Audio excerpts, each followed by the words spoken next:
Good afternoon from Maryland Stadium in College Park. 63-17, Maryland over Towson. Towson band playing away behind us.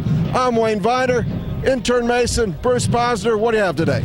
Yeah, 63-17, they took care of business. 3 times they touched the ball early on, 3 touchdowns. Kasim Hill was on the money. I don't think he had a turnover. I don't think he made many mistakes. DJ Moore was awesome. Ty Johnson. And the Towson band. Yeah, well, the Towson band's pretty good. Mason, 5 touches for my sleeper Heisman candidate. What do you have for Ty Johnson? They didn't really give him the ball that much, but when they did, he was the most effective guy that touched the ball. That's just how it's done here, apparently. They were trying to get Lolo going, trying to get him back into last year's form. He seems to be struggling a little bit, but Jake Funk scores again. Bruce, what do you think of Javon Leak? He wore number 20, comes at the end, has a big touchdown run. A lot of speed. You notice Maryland has that finishing speed now. A lot of guys have it. Ty Johnson has it, and certainly that kid had it, and DJ Moore had it. I thought that speed was there. Look, they took care of business, and he's right. It's too early with the Heisman. He's got to come up with a couple games like this. I'm just having fun. No, you're not. No, you're not. No, you're not, because I'm thinking the same thing. But he's got to do it against some prime teams. Can he? Yes, he can. Yes, he can. So Maryland plays almost everybody on defense, including fan favorite Adam McClain even gets in there, number 91. What'd you think of the defense today, Mason? I thought it had a good moments when the starters were in, but as they got into the freshmen, it struggled a little bit against the Towson team that honestly showed a little bit of grit near the end, just kept on going, kept on fighting. That's how they got the 17 on the board. But when you're talking about Heisman, he's going to have a lot of chances to do it against teams that are very highly thought of. TerpTalk is brought to you by Viner Consulting, your source for point-of-sale systems that give you business control and manage your inventory. Hardware, software, training, and support from NCR and Revel Systems. Call Viner Consulting at 301-251-2900 or visit us at oneviner.com. Yeah, you've given me a hard time. You think you can put up these numbers against Michigan or Ohio State, Bruce? Yeah, for sure. Let's get off of that because it's about winning. It's about being 2-0.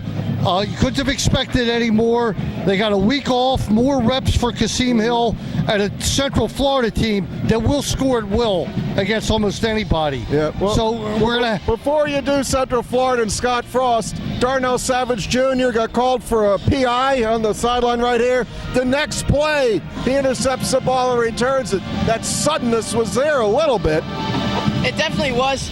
I mean, the Towson quarterback on his interception they returned for a touchdown just kind of lofted one up. He was able to run under it, but then when he was running the ball back, I was almost guaranteeing that he was going to get tackled at least 3 times, but he gets away and he scores. Yeah. Tell me about that DJ Moore run. He has a 23-yard carry for a touchdown. He looked like Barry Sanders. He sure did, and I'll tell you what else. I'd like to get another ruling on that punt return that was called back. Because it was like he called for the fair catch. He was interfered with. The ball hit the ground. Why can't he run with the ball? Mason? Well, the play is over as soon as he touches the ball, or any Maryland player, when the fair catch was signaled for.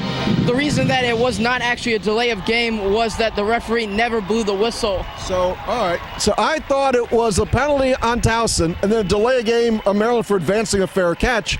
The ref went to blow the whistle, never actually did it. DJ Moore goes, that would have been $10,000 for one of these student fans. That's why they did it. No. So what was it? Everybody had a number they would draw out of a hat? You know, I don't know how it works. I'll ask Maryland media and we'll find out. I was this at week. The soccer game last night, and they had a pep rally afterwards. Yeah. And apparently something happened at that pep rally that got people into the contest. Oh, I guess you had to go Cole Fieldhouse over the hill here. There was a big pep rally here. You have to show later on. Where's the tunnel going to come out? It looks like, well, we'll get a picture of that, but it comes out immediately to our left. Bruce, UCF comes in. We have a week off that it's UCF. Yeah, they score a lot. We went to overtime last year. Scott Frost supposed to know how to build a program. You know anything about UCF? No, not except I see high numbers, and I read some pieces that they scored well. Did they play today, or were they postponed because of the hurricane?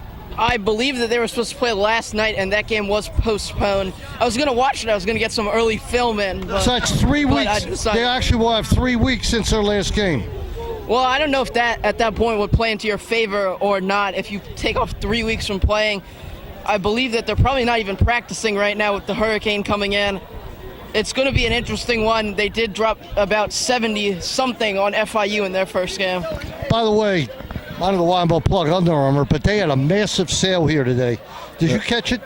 It was unbelievable. Yes. They had Bruce has a bag of goodies over there. Everything at half price, and I've never seen so much stuff being sold. Boy, people were buying. Hey, we'd like to thank Meyer Consulting Engineers and Viner Consulting for sponsoring our post-game videos.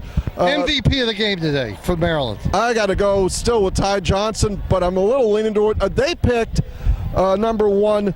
DJ Moore. I'm either going to give it Kasim Hill, who I think would have been 9 for 9. DJ dropped a pass, or my Heisman hopeful, Ty Johnson. The only problem today, I thought, was the lack of a pass rush. I thought that kid had way too much time. He schemed us. He missed that wide open guy in the end zone. Game could have been a little bit different. Yep. I probably wouldn't have been, but you never know. All right, we'll talk about them going forward. 4th down, late in the first half. It's 28-7. They could have stayed in the game with a field goal. Yeah, on the play before that, it was a 3rd down, and Maryland's pass rush got into the guy's lap, Stover's lap. But instead of lofting the ball, if he just decides to throw in a straight line, he misses his receiver.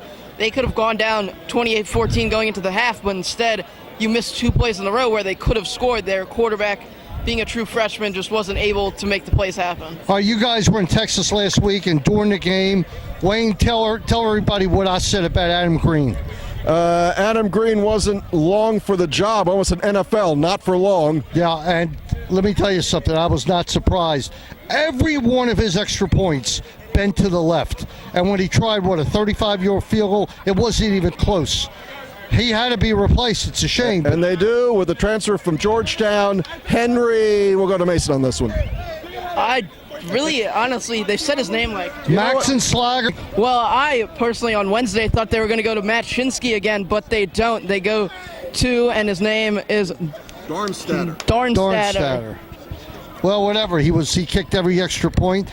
I'm surprised they didn't let him try that 40-some yard field goal. Yeah, I wanted them to try it just to see what the kid had. The freshmen are able to put up a few touchdowns here. And now the guy we talked about this morning, McFarland, looks like the attempt is going to be on a red shirt if he didn't play today. He didn't play today. Javon Leak got his minutes, so Anthony McFarland probably looking at a red shirt, and we have to go catch the press conference. So, Bruce. Hey, a great week. Drive safely, everybody, and remember TerpTalk on Wednesday night, and In the Nest starts tomorrow, 9 o'clock. What else is new? In the Nest and the rest of our shows can be heard on 1300 CBS Sports Radio, WJZ AM in Baltimore. The band started up again. We're going inside. We will see you on Tuesday. Well, not this week. We'll see you next Tuesday on the Durkin Press Conference.